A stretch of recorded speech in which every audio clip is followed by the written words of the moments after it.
New ইয়র্কে আন্তর্জাতিক লোকসঙ্গীত উৎসব অনুষ্ঠিত হয়েছে। রবিবার জ্যাকসন হাইটসের ডাইভার্সিটি প্লাজায় প্রবাসী বাংলাদেশি এবং আমেরিকার বিভিন্ন জাতিগোষ্ঠীর উপস্থিতিতে পরিপূর্ণ ছিল উৎসব প্রাঙ্গণ।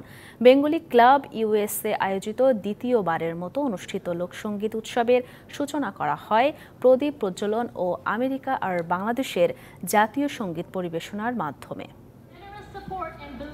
বিশ্বের 15টির বেশি দেশের খ্যাতিমান শিল্পীদের নিয়ে নিউ ইয়র্কে শেষ হলো আন্তর্জাতিক লোকসঙ্গীত উৎসব।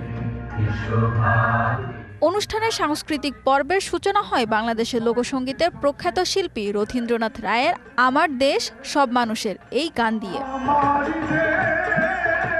অনুষ্ঠানে বিশ্বের ভিন্ন ভিন্ন সংস্কৃতির সাথে মেলবন্ধন রচনা করার উদ্দেশ্যে আরও বড় পরিসরে এমন আয়োজন করার কথা জানান সংগঠনের সভাপতি দীনেশ চন্দ্র মজুমদার।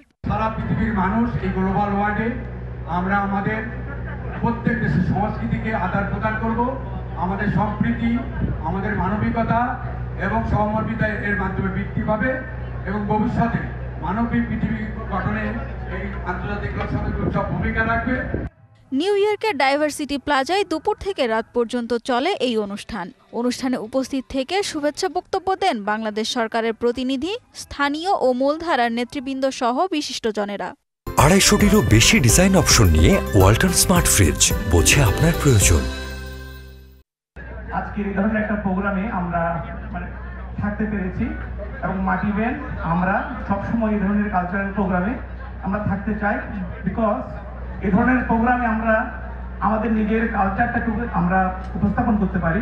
অত্যন্ত আনন্দের এবং গর্বের বিষয় যে আমাদের বাংলাদেশে একটি সংগঠন, সামাজিক সংগঠন বেঙ্গলি ক্লাব, তারা এই অনুষ্ঠানের আয়োজন করেছেন, তারা লিড নিয়েছেন, তাদেরকে অসংখ্য ধন্যবাদ এবং অভিনন্দন। আমরা আশা করব যে ভবিষ্যতে এ ধরনের প্রচেষ্টা অব্যাহত থাকবে। এবারের উৎসবে প্রবাসীদের 3টি সাংস্কৃতিক সংগঠন ছাড়াও অংশ নেয় বাংলাদেশের শিল্পী আজগর আলিম, রাজীব ভট্টাচার্য, শাহ মাহবুব ও Mariam Maria. America, Bharat, Nepal, Myanmar, Uzbekistan, Azerbaijan, South Africa, চীন, থাইল্যান্ড, বিশ্বের 16টি দেশের অংশগ্রহণকারীরা লোকসঙ্গীত পরিবেশন করেন। DBC news desk.